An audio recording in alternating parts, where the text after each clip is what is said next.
Hey guys, welcome back to the Tearing It Up podcast. How we doing, baby? I'm joining you live from my couch with my big furry blanket and a new camera today that I'm hoping we won't have any issues with.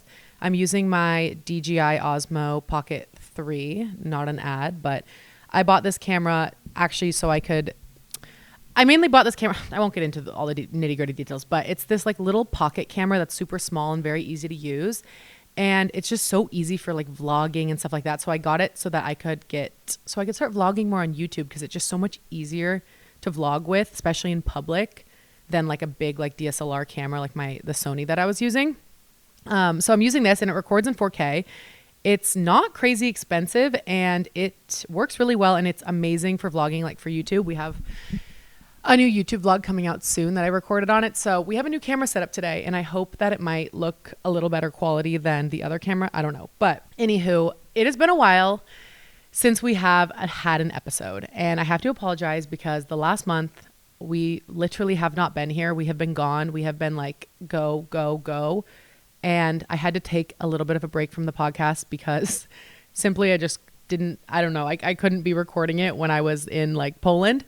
Well, maybe I could have, but I don't know how I would have been able to pack all that equipment because I could barely pack for myself. So anyways, we've had a bit of a break. I apologize, but we are back and thank you guys for your patience because it honestly was really nice to take those couple of weeks in the trip and stuff and not that I love podcasting, but it was just like not be on in that sense of like just be present on the trip, you know, and it was nice. But I'm back, I'm refreshed, and I'm excited for this episode because we have a lot to catch up on today. Wow, I don't even know where to begin. And guys, today I have been so freaking anxious. At first I was like, I don't even know if I can record today because I've just been in like, my body feels like it's been in fight or flight all day long. And it's been that way kind of this week in general, but specifically today because in about 2.5 hours, I have to go get my IUD out and I have to get my a new IUD in. Well, I don't have to get a new IUD in. I'm choosing to get a new IUD in. If you're not familiar with an IUD, it's essentially like a little T-shaped kind of implant that they put in your uterus. It's a form of birth control. I assume most people know what it is, but you know, just saying it just in case.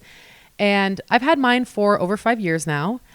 I love it. It's been amazing. However, after the 5-year mark, which is technically when you're supposed to get the Mirena IUD out, it apparently just got approved for 8 years. So I could technically leave it in for 8 years. But the doctor was telling me, because all of a sudden, like this last couple of months, the last like 6 months, I've had the worst period cramps. Like my period has been really, really bad.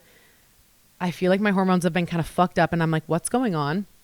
And she said that like after the 5-year mark, there's a little shift with the hormones or something with the IUD. Like it's still 100% effective, but like your period completely comes back. You can start to get cramping, like things like that. She's like, the best way to deal with that is just get it out and get in a new one. Because let me tell you, the first 5 years with my IUD, I had very little, I had a period, but it was very manageable. I had no cramping. Like life was great. So I just want to be back to that. So I'm just going to get it out and get in a new one. Part of me was contemplating like, should I just not get in a new one and go off birth control? Because like I really haven't, I don't know, my body hasn't been off hormonal birth control in such a long time. And part of me wants to and like track my cycle through like a ring, but part of me also doesn't want to because fuck them kids. And I'm very scared of like potentially accidentally getting pregnant. Because right now that's not in my cards. Like, I'm sorry. I just don't, maybe someday, maybe, I don't know. I'm very indifferent on how I feel about having children. We'll figure that out. And I don't need to know now if I want kids or not. But what I do know is I don't want them right now. So yeah, I am not considering. I am getting another IUD in today unless for some reason getting it out is so painful that I can't stomach getting it in. But yeah. So anyways, I've been really anxious all day. I don't know. I think it's just about the procedure and just, I don't know. I've been in my own head about that. And yeah, I just get scared in these situations and them, like being in the doctor's office and them having these tools inside you. It's just really not fun. But they did prescribe me some medication that I can take before I go in. So best believe I'm going to be popping that soon. But yeah, Rafa's going to pick me up and take me and hopefully cradle me like a child baby all night and take care of me. And that will be nice. I do love a good excuse to be taken care of like a child, like a baby, you know, like cradle me like a literal baby. Anyways, so yeah, I've just been feeling anxious all day and my heart rate's been really high. And yeah, so I was almost like, should I sit down and record? Because I feel like I'm kind of not like okay. But now that I'm talking and I'm sitting down and we're in the flow, like I'm actually feeling fine. I think I was just in my own head.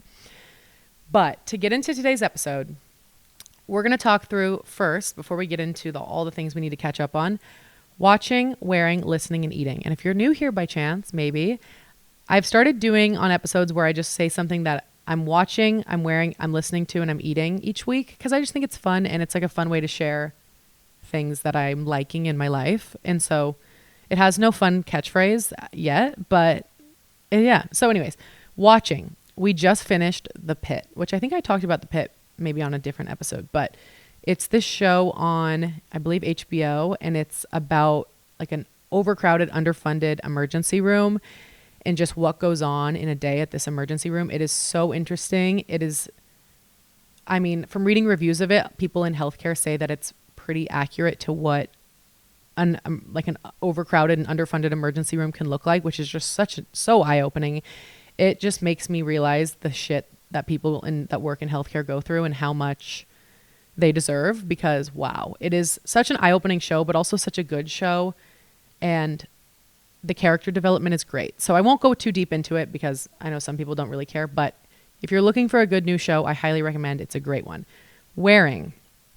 Now, okay, for this one, I'm actually not wearing this. It's more something that I want to wear because I don't even think I own it, but it's something that I've seen recently that I'm like, okay, I actually think that's really cute and I would love. Bikini shorts, like little shorts with a bikini. I think that is so cute. And I've been looking for a suit that has little bikini shorts because I want one, but I just haven't found one that looks good because I don't want it to be like super high-waisted because I don't like high-waisted stuff on me. It makes me look like a door. But yeah, I think bikini shorts are so cute. And like, I don't know, recently, like when my whole butt cheeks be out, like I don't always like the way, I don't know. I don't always like it. Like I don't mind a cheeky suit. I still wear them, but I think there's something fun about a cute little boy short and like your butt still looks really cute and good in like a little short. But sometimes these swimsuits just be riding up my ass a little bit too much and I don't like it. Listening. Okay, ever since Coachella, I've just been re-listening to Brat. Like I think Brat Summer is back again and it didn't go anywhere to begin with, but like I think we should just have another Brat Summer. So I've been re-listening to Brat a lot and Lorde, of course, like obsessed. Ever since, yeah, when Charlie brought out Lorde at Coachella, I was like deceased and I love Lorde. Love her. So I've been listening to them a lot and I will continue to. Now what I'm eating is actually, so backstory. So Rafa, like a couple months, no, it was like in January, he made this video on TikTok where he was making me chilaquiles, which is like a traditional Mexican breakfast dish. And he made me this like whole dish with, you know, the chilaquiles, and it was delicious and it was so fun. And like his video was so cute. And I told him, I'm like, you know what, that was such a fun video. Like you should do a series where once a week you cook me a Mexican dish and you learn how to cook it. And also like I reap the benefits of you cooking me a Mexican dish, because he really wants to learn to cook, but he loves Mexican food. So he's like, he wants to learn how to cook like Mexican dishes. So I'm like pushing him to do it. Like when we're at the store, I'm like, hey, what are we making? What are you going to make this week? Let's get the ingredients. And he's like down. We can just be lazy about like buying all the ingredients sometimes. So anyways, we started it this week. I don't know if by the time you listen to this, his video of him cooking for me will be up. I think it will be, but he wanted to make me this week, since we had some like ground beef in the fridge. He wanted to make me picadillo, which is a Mexican dish that is essentially like ground beef, this sort of like tomato, different peppers, onion sort of like stew that it cooks in almost, but it's not a soup. It's more of just like a broth that it cooks in with like potatoes and carrots and, you know, seasonings and stuff, and onions and garlic. And you eat it with like tortillas. We ate it with rice. And so he made me picadillo this week, and it was so good. It was delicious. And I'm just loving this series for him, this like thing that he wants to start trying to do, where he like learns how to make certain Mexican dishes. And I know people are going to probably come for him in the comments like, you need to add this, or you're making this wrong. Like, you know what I mean? I just feel like that always happens when you try to make a dish. But the fun part about this is, and I told him, I was like, people will probably be like, you made it wrong, you fucked it up. But like, it's all about learning. You know what I mean? So just like make it however you want. We did follow a recipe, but yeah, I mean, usually we tag team the cooking thing, or I cook a little bit more and he cleans. But I love that one night a week, like he's cooking for me. I help here and there, but like it's so fun that he's doing that. So what I ate this week was picadillo. Moral of the story. So it is May. In April, I was gone most of the month. I had a bachelorette trip in Scottsdale. Then I last minute kind of sent it to Coachella because one of my friends invited me. And then I got back from Coachella and I had this family trip that had been planned for months, something that my parents had really wanted to do for a while. And so I already knew about that happening. And originally I was like, oh, I think all I have in April is the bachelorette and that. And then I ended up with the Coachella thing. And then we went to Europe. And then after Europe, we went to Oaxaca for a wedding. Anyways, it's been freaking insane and I need to chill the fuck out. But I need to reflect on this trip a bit with you guys and talk about it because it was such an amazing trip. And it's something that I will just, I don't know, never forget. And it was just, it was so good for me. It was so fun to spend time with my family. It was so fun for Rafa to get to spend time with my family in such an intimate setting like that. And outside of just, the connection and the family and the relationship side of it, like we saw such unique, beautiful, interesting places that honestly, if my parents hadn't brought up like wanting to go to these places, like I don't know if I ever would have gone because they weren't necessarily like top of my radar. Well, I will say Montenegro was, but they weren't necessarily like top of my radar places. And it was more so like my parents went on YouTube and they looked up like underrated countries to visit in Europe. And that's kind of how they came up a little bit with the itinerary. They were like, we really want to go to Slovenia. We really want to go to Poland. And then I was kind of like, ooh, we should add in Montenegro because I've always wanted to go to Montenegro. And when I first posted about this trip, I said like Eastern Europe trip. And I learned that that's not technically Eastern Europe. I think Poland is considered Eastern Europe, but the other two countries aren't. And so people were policing me on that. And I guess let's just call it Central Europe trip. I don't know. But clearly I think I pride myself on my sense of geography, but I guess I did get it wrong. So we embark on this trip. It is my parents, my older brother, David, Rafa, and myself. I have spent months planning this trip because while my parents kind of chose what they wanted to do and they figured out the routes and everything, I was like, let me do the planning because my parents are the type of people where they like will go on Google and look up like what to do in this place. And like the first article that comes up, they'll be like, okay, great. But like, I feel like you got to do a little more research than that these days because there's so many like sponsored travel, this and that comes up on Google and you can't just like fall for anything. You got to do your research. And I know I'm better at doing my research than they are. So I was like, let me plan it. And I will say thank you to ChatGPT that also helped me plan this trip a little bit because I did ask it so many questions when I was in the process. Like, what type of things should we do if we're this age? We're not looking to party, blah, blah, blah. And it definitely helped me a bit tailor the activities we were going to do. However, I've been planning this for months. I'm so excited. I'm like, this is going to go so smoothly because I have made an itinerary. I have this itinerary mapped out with all the confirmation numbers. There's nothing that can go wrong here. And I've never done that on a trip that we've been on. I usually am just chilling in the back seat. I'm letting my parents figure out what we're going to do. No, this time I was like, they're older. Honestly, the last couple of times that they have tried to plan things, it hasn't always been the smoothest. So I'm just like so confident everything's going to go great. And we get to the airport in Austin and we're at the kiosk, like getting our bag tags. And they're like, your brother, to my brother, David, they're like, your passport expires in 2 months. And he's like, okay, but like, we'll be back in 2 weeks. Like, what do you mean? And they're like, no, you can't. Like, then they looked up the countries that we're going to. And they're like, these countries require your passport must be before 6 months of expiration or something. So like, we literally can't print your boarding pass. Like, you can't get on this plane. And I was like, are you fucking kidding me? I was like, bro, David, first off, I was like, dating Max, I was like, why didn't you check this? But at the same time, I was also like, I mean, is that like a known thing, a super known thing that you have to have?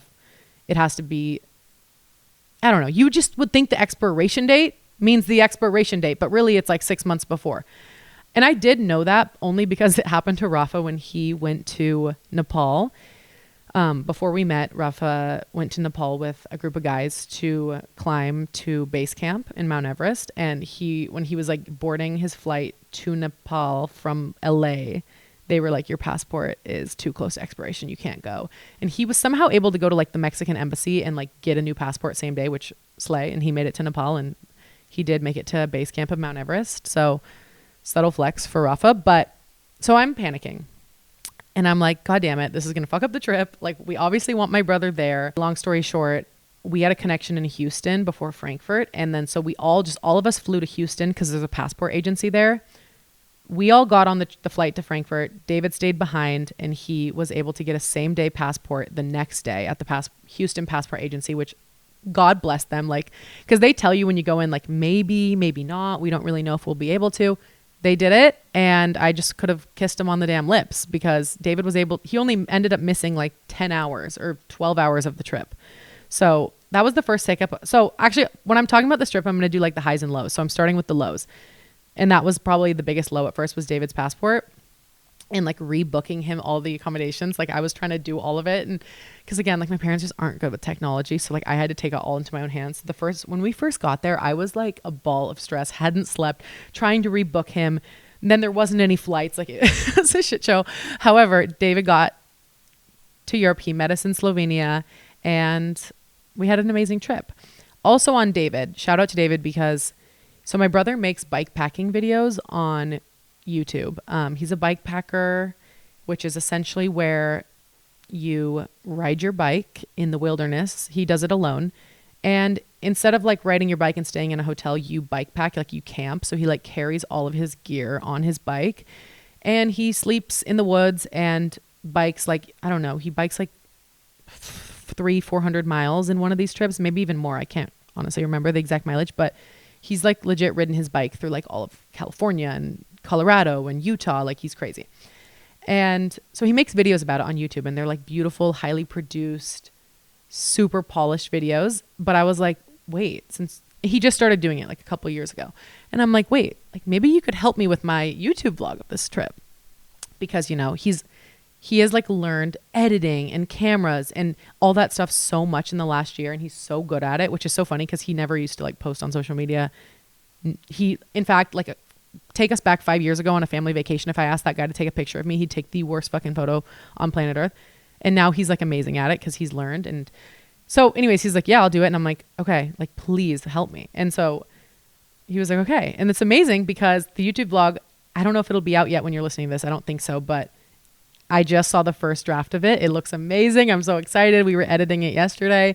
So yeah, shout out to David for helping me with that because this is going to be some content that's like, it's not my normal type of YouTube video because it's really highly, highly edited and polished and beautiful. And there's like drone footage. Like, I don't know. You guys will see it and it's really cool. And David, thank you so much. That's all I have to say.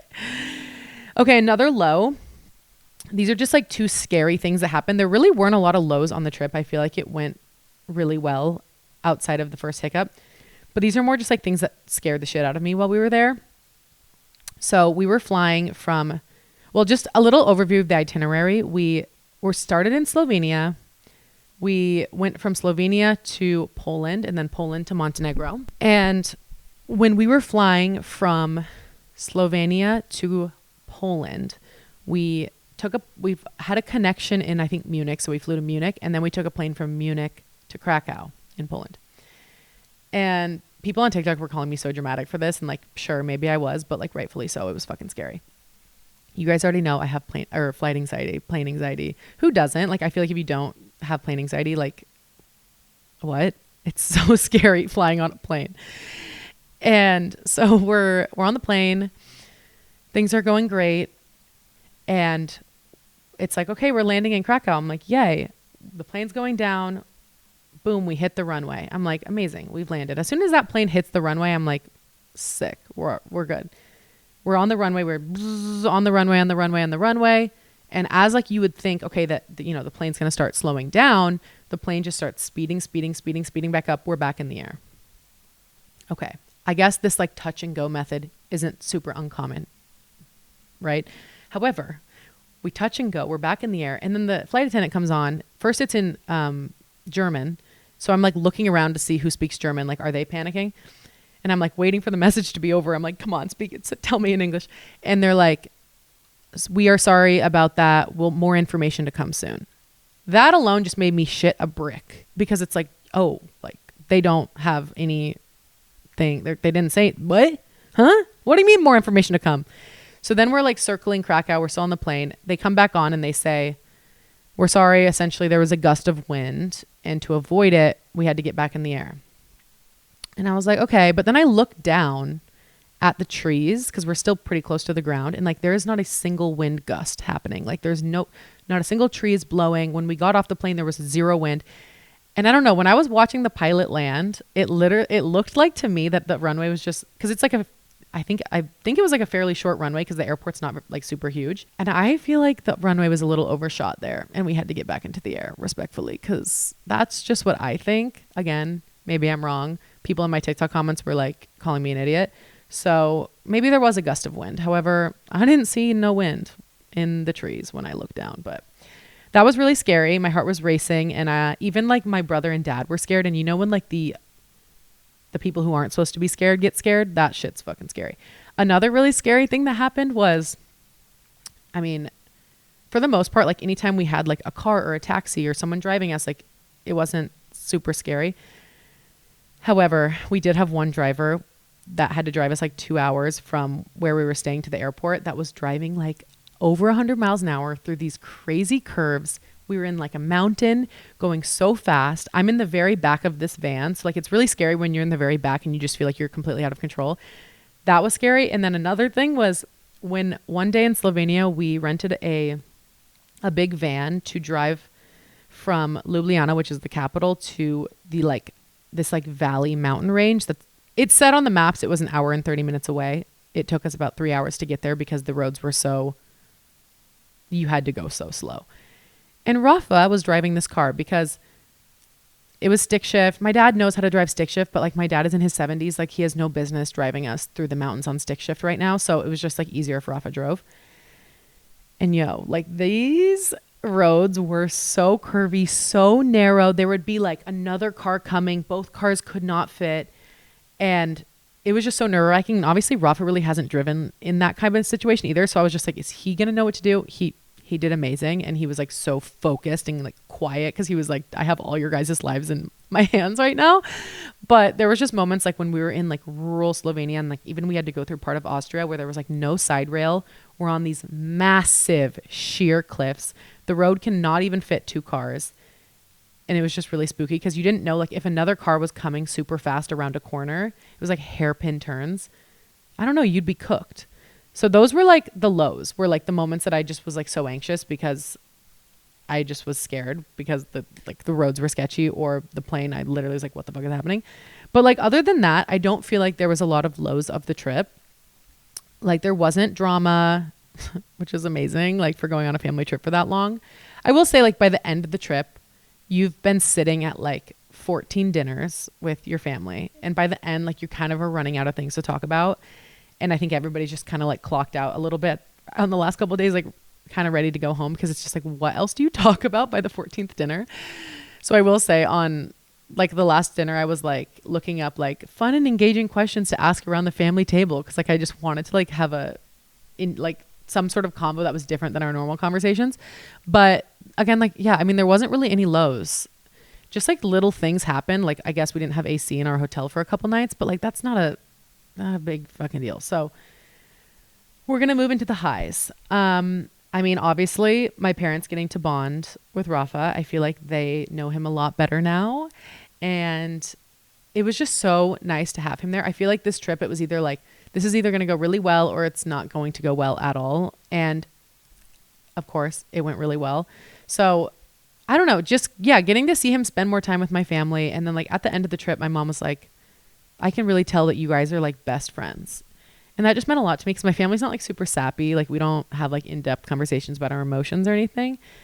But just like when my mom said that to me, she was like, it's just so obvious that you guys are best friends. And honestly, that's like the best thing you can say to me about our relationship. Like, I don't know. I want people, like, I want that to be like that. We are best friends. And I'm glad people recognize that because I think you could say like, oh, I can tell you guys are so in love and amazing. But like, I think it's the most important thing in like a long-term lasting relationship is being best friends and being so close and having that friendship and having the love, but like having both of those things. So that was just really cool because I feel like after my mom observed us for 2 weeks, that's what she said about it. And I was like, oh.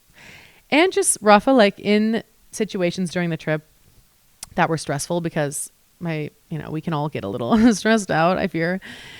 He just remains really calm and very like, how can I help? And he doesn't, like, all of us, except for my brother, he doesn't really get stressed out. But like myself, my dad, like we can get a little high stress during these trips. And then it kind of starts feeding off of everybody. But Rafa like is just like a problem solver. And that's the type of energy we need in that situation. So I just think he did such a good job with my family. And I love that. I don't know. I just feel like in past relationships, like I would feel like, oh, I'm bringing my boyfriend. Like I need to like babysit him, make sure that he's not uncomfortable, make sure that he's having fun. Like with Rafa, like I just never feel that stress. Like he's so self-sufficient in that sense that like I could leave him with my parents for an hour while I'm showering and like I'm not even thinking twice about it because like I know he's fine. And that just really shows, I guess, how he can immerse into my family and like vice versa. And it feels really good to have assurance on that because obviously we've spent time with my family, but not in such an intimate setting. Like on the last leg of the trip, we all stayed in a house together because most of the accommodations, Rafa and I like had our own room, but we did all stay together at the last leg of the trip. And I just feel like we all got to kind of bond and get close. And yeah, I'm just leaving being like, okay, that was a real highlight of us all getting to just spend time together.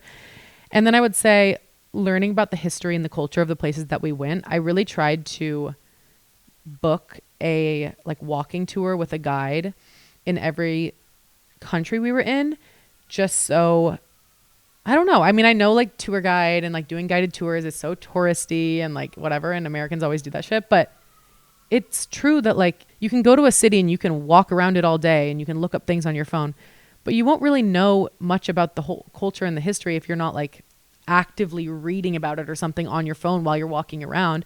The best way to do it is with a local, right? And so I would say a huge high was like on this trip over others, I've just learned a lot more because I don't think on past trips have we always like, done that with a guide where we walk around and just like learn about the history and the culture of the city.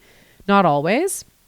So that is something I did for every country. And my parents at first were kind of like, okay, what is this going to be like a huge group of people? We're walking around. And it ended up being amazing. Like it was always small groups on the tours and the guides that we had were all so great. And I feel like the place I learned the most about was in Poland because obviously, I mean, Poland has such a long history and there's so much that has happened in Poland. And we had an amazing guide for 4 hours that taught us all about Polish history and it was amazing. So I would say that was a big highlight because I just feel like I left these places being like, wow, like I do know some stuff about these countries and what has happened here. And that feels really cool and really good. And we got to see a lot of really like cool historical monuments, like the castle in Poland and in Slovenia. We got to see there's a castle there. I don't know. So we did like a boat tour. So I would say just, yeah, that was a big part about it is like, I've definitely traveled before where we walk around, we go to restaurants, maybe we go out, like when I was studying abroad and stuff. But I wasn't like being intentional with like trying to learn as much as I could in the short time that I was there. And this time we did that and it was really special. So that's another highlight. And then I would say in Kotor. So we went to Montenegro.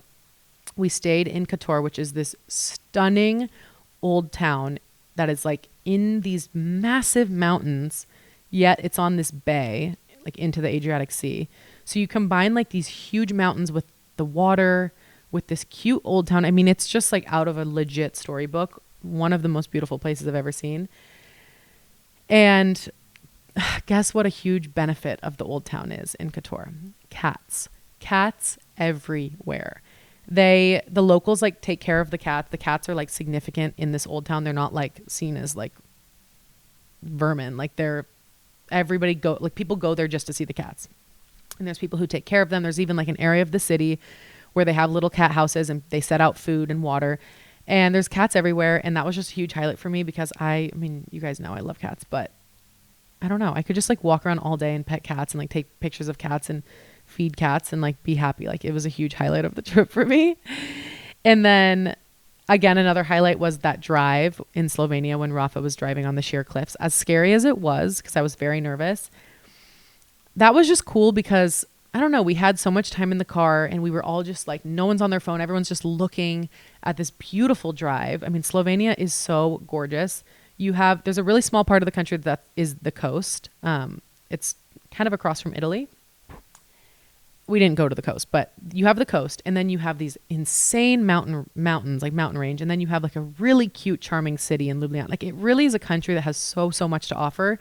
And I feel like it's slept on, at least by like American tourists. We did see a lot of European tourists there, but it is slept on, and it is gorgeous, and it's fairly affordable. The food was really good, but a huge highlight was that day that we did that drive, because we're driving, we're all just like admiring this gorgeous country. And then we arrive at this hotel that I had found on TikTok called Hotel Plesnik. It's like this small hotel that sits at the base of these mountains. And I don't know, I had seen it online and I knew it was gorgeous, but when I got there, I just like couldn't believe my eyes. We only stayed for one night, but it just felt so special to be somewhere so remote in like a really cute little hotel looking at these mountains. And it was just so quiet. And not many people can stay at this hotel at once. It's not a super huge hotel. So it just felt really peaceful. And I really, like, out of the whole trip, like that was the day that I was like, wow, I feel so at peace. And I just want to savor this moment forever, because like, I don't know.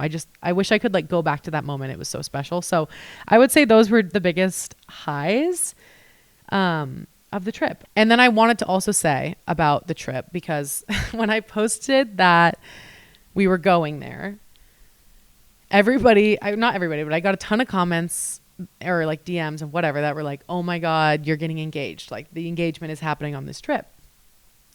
And to that I say, if I'm getting engaged, it ain't going to be on a family trip probably. Like, I don't know. I loved it so much. I just don't know if that would be my ideal choice of engagement, like doing that, especially on like a trip with them. Like, I don't know. However, aside from the point, people were like, no, like she got her nails done, he got his hair cut, like they're definitely getting engaged. I'm like, okay, but I would get my nails done before any trip because we're going to be gone.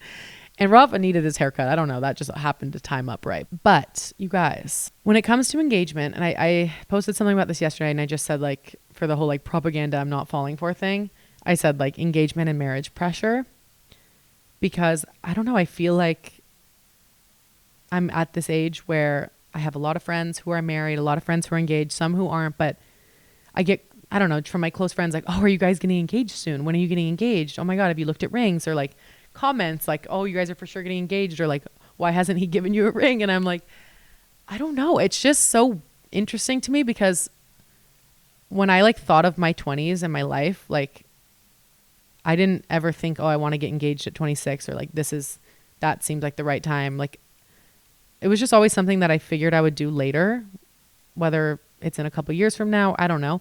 I just don't think right now we're on any timeline rush to get engaged.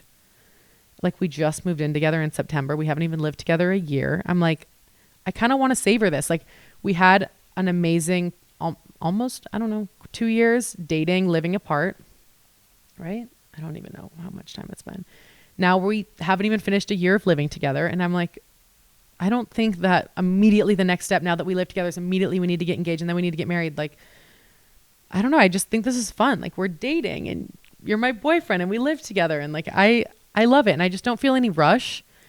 And it's not because we don't see that future with each other. We do. And we talk about it all the time. Like, oh, when we're married this, or like what we would want with our wedding someday. But the engagement itself, I'm just like, when it comes and it's going to be amazing. But I don't feel any pressure or rush for it to happen. I'm like, this chapter of life, someday I might look back on and be like, oh, that was such a fun, sweet chapter. And like, I wish I savored it more. Like, let's say if I did get engaged in a month. And so I'm just like, let's enjoy it. And when it happens, it happens. And honestly, this year I need to focus on training for a damn marathon. I don't need to focus on like planning a wedding or anything like that. So yeah, I don't know. I just still feel like in my head, like I still feel like I'm young. I feel like I'm a baby. Maybe I'm not. Like I know I'm 26, but I don't know. I just am like, if I got married at 30, it'd be fine. If whatever, like when it happens, it happens. Maybe it'll happen sooner than I think. I don't know. Rafa, I've kind of given that to him, that I've like told him how I feel about it. I'm like, I'm in no rush, whatever, but I do like want it to be a surprise someday when it does happen. So like, don't drop hints at me. And he knows that. I know that.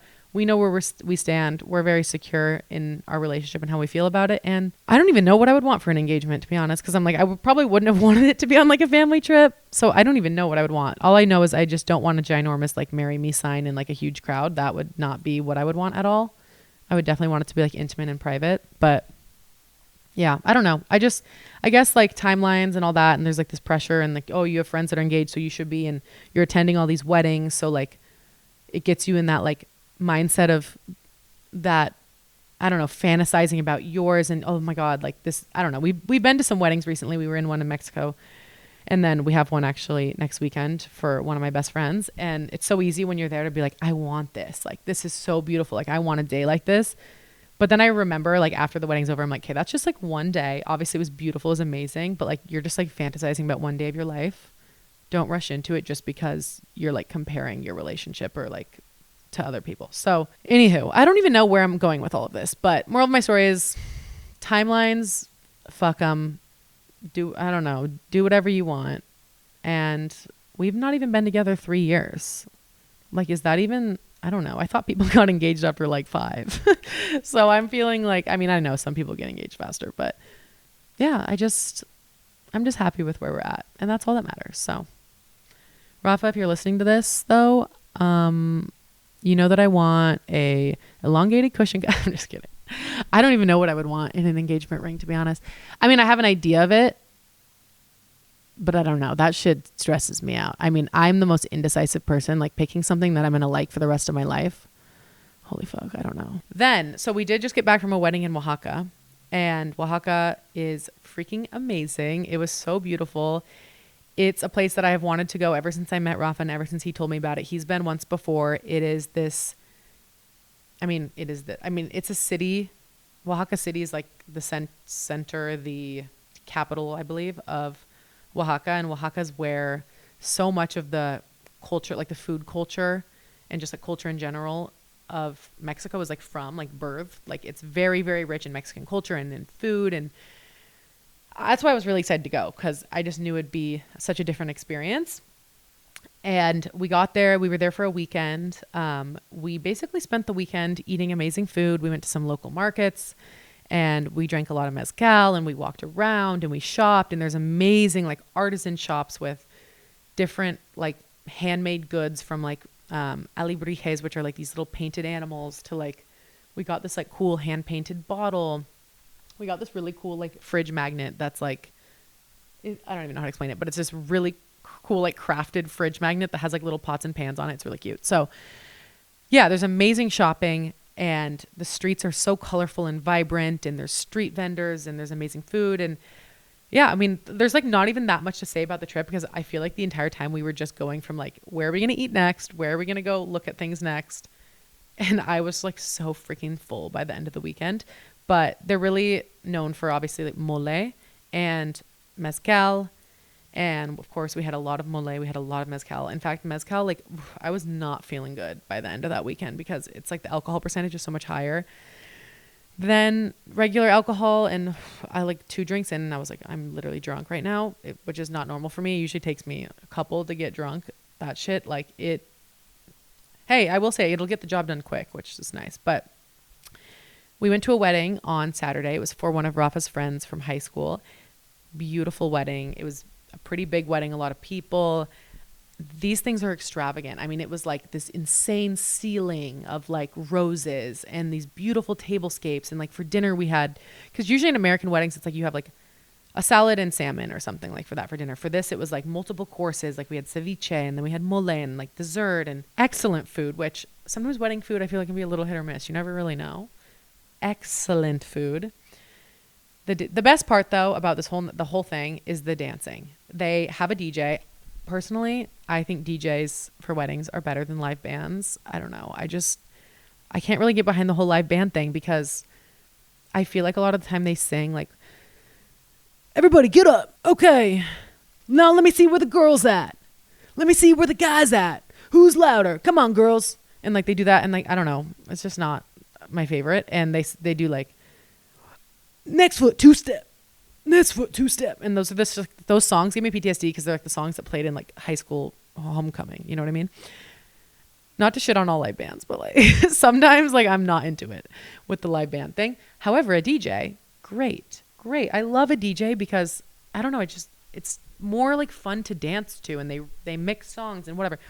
Anyways, this DJ was amazing, and the dancing went from like 6:30 p.m. to like 2 a.m. It was quite long.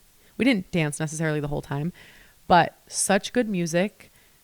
We danced so much, and there were so many different types of music. Like they were playing reggaeton, but then they were playing like Spanish music, and then they were playing like typical like your classic music, and then they were playing like house music. It was such a good mix of music. And then they brought out these like giant neon animals that were like supposed to be like celebrities that were like dancing with us. It literally felt like I was like at a rave at this wedding. But it was so fun, and I just feel like weddings like are so fun when you're with your partner and like you're just dancing and like it's all about love, and like I don't know, it's just like electric. It felt so good, and we had the best time. And I just love going to weddings with Rafa because he loves to dance, and we dance a lot together, and he's good at dancing, so it's like so fun to dance with him. Guys, I mean, that's kind of the recap of Oaxaca and Europe. And we got back from Oaxaca. I was like, okay, it's time to clock back in, because I literally made an episode like healthy feels so good, and like I had 2 months where I just was like, I feel like I'm in routine. I feel great mentally. I have really been prioritizing being more active and getting in steps and eating well, and I was just feeling great the first 2 months of the year. April was a wash for all of that, obviously, because we were gone so much. And like, if I'm going to be gone and I'm on a trip, I'm eating what I want. I had a drink almost every day in Europe. We did go on a couple runs. Obviously, we did a lot of walking and stuff like that, but I'm not like focused on training or working out while I'm on these trips. And yeah, I will say I got back from Oaxaca, and I'm like, oof, like I definitely feel like I have lost pretty much all of my, like the fitness that I had gained in January and February.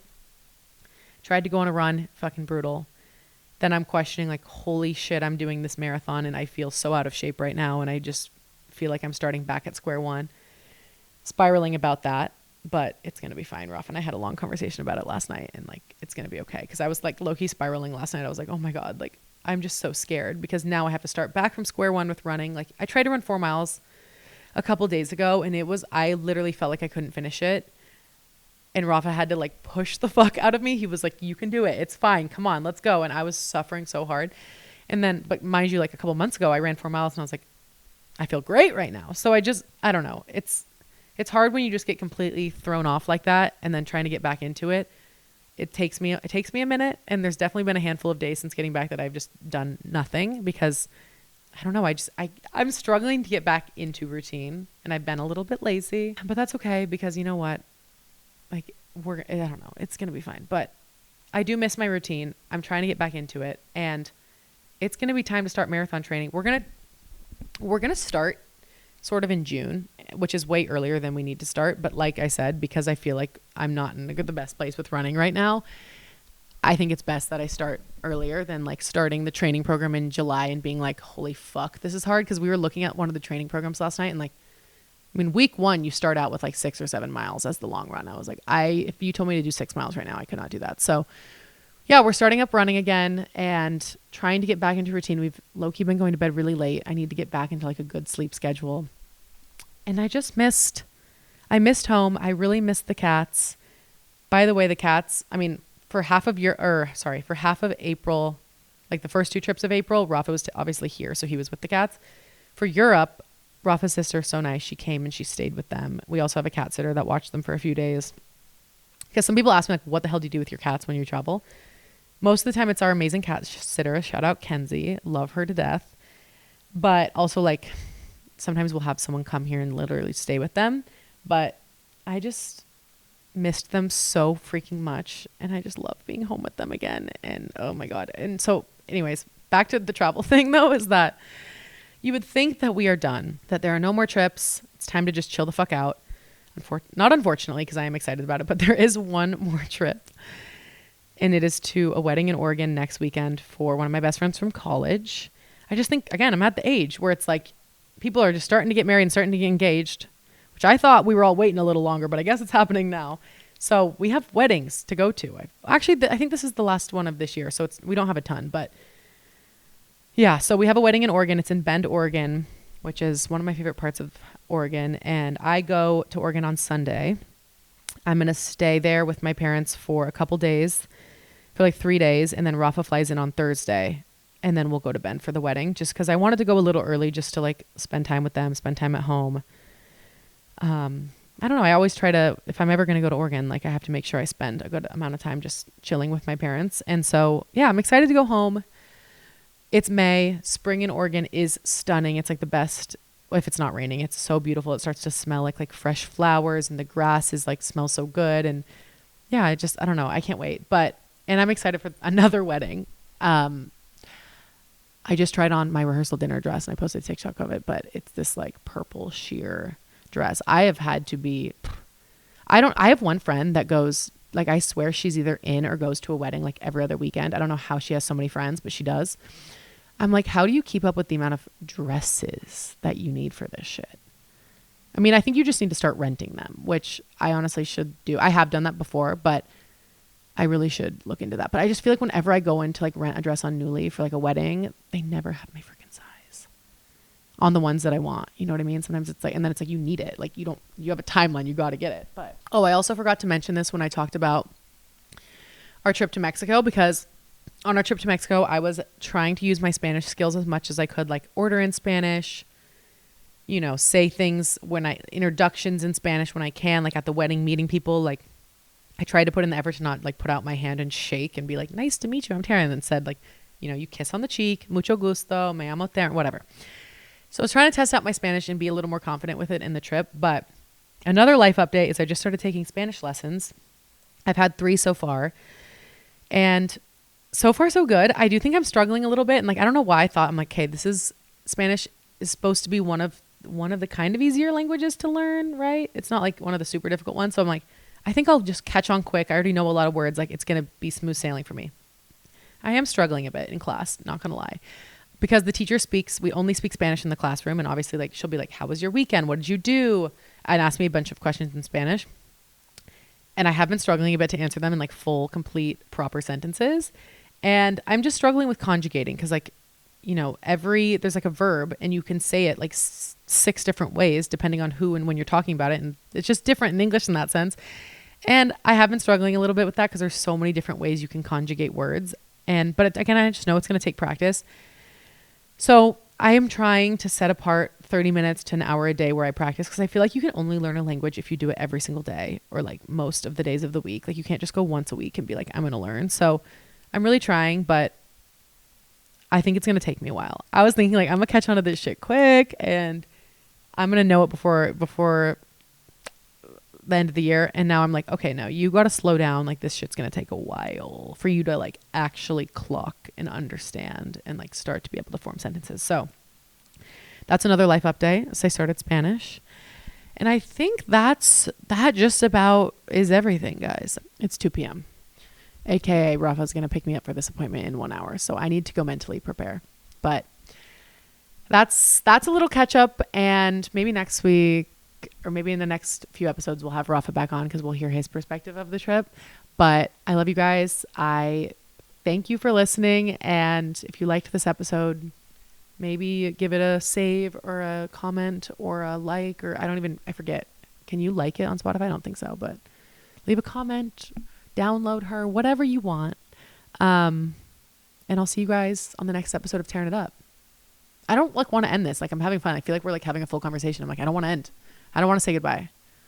I like feel like I'm talking to, like I'm fully like in a conversation with someone, but I'm literally just staring at my camera. But like you're sitting there, like we're having a conversation, like we're vibing. Like, how is your day going? I want to hear from you. Okay. Also, I'm done. You're done. I'm cutting you off. You need to shut up. The episode is over. Save it for next week, baby. Love you guys. Have a great day. I'll see you on the next episode.